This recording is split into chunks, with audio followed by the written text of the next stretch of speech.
कन्हैया लाल की जय हो। योग मायेने परमात्मा आपल्या धामाला निघून गेले। परमात्माने एक रूप आपलं भागवत कथेमध्ये, भागवत कथेच्या दशम स्कंदामध्ये ठेवलं। मग भागवत कथेच्या दशम स्कंदामध्ये परमात्माचं एक रूप आहे आणि एक रूप परमात्माने पंढरपूरला पांडुरंगामध्ये ठेवलं।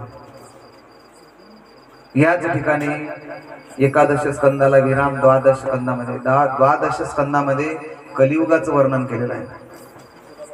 पुढे काय होईल हे द्वादश स्कंदामध्ये सांगितलेलं आहे। अनेक राजे होतील, अनेक राजे या भारत देशाचे छिन्न विछिन्न तुकडे करून टाकतील। या भारतवर्षावर काही गोरे राजे राज्य करतील, काही यवन राजे राज्य करतील। कलियुगाचं वर्णन केलेलं आहे। कलियुगामध्ये पुरुष वर्ग स्त्रियांच्या अधीन जाईल। ब्राह्मण लोक संध्या करणार नाही, फक्त कीर्ती करता संध्या करतील। कलियुगाचं वर्णन केलेलं आहे या ठिकाणी।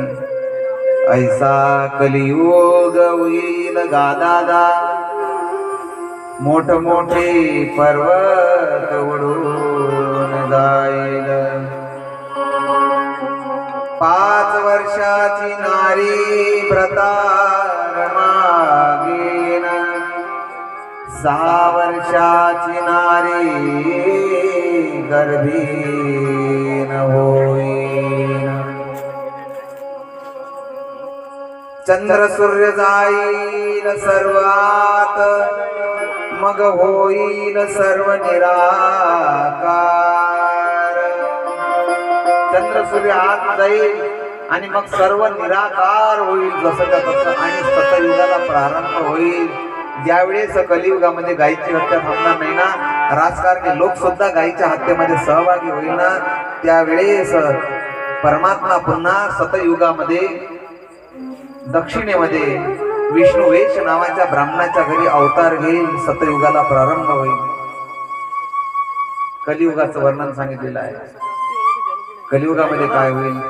आई रे बेमान दुनिया आई रे, माता पिता का कहना न माने जोरो के सब गुलाम। कलियुगाचं वर्णन आहे, हे सर्व कलियुगामध्ये होत आहे, घडत आहे कलियुगामध्ये। कलियुगामध्ये कोणी कोणाचं ऐकणार नाही।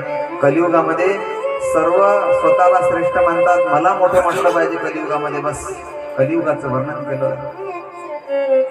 आणि या ठिकाणी द्वादश स्कंदाला सुद्धा विराम दिला।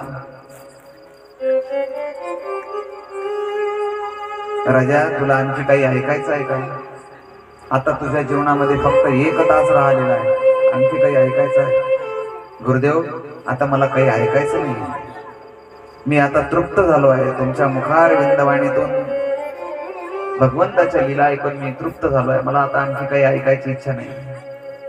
राजा, मी तुला आता शेवटचा उपदेश करतोय।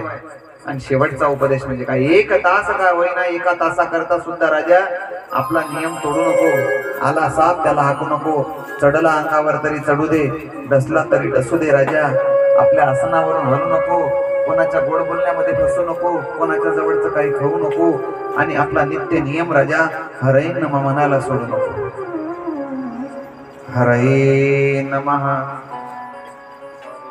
हरये नमः, हरये नमः। राजा, आपला हरये नमः सोडू नको।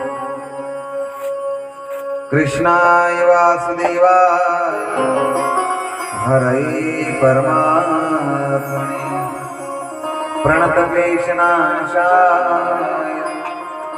गोविंदाय नमो नमः। ओम नमो भगवते वासुदेवाय, ओम नमो भगवते वासुदेवाय। हरये नमः, हरये नमः, हरये नमः। शेवटचा उपदेश केला आणि शुकदेवा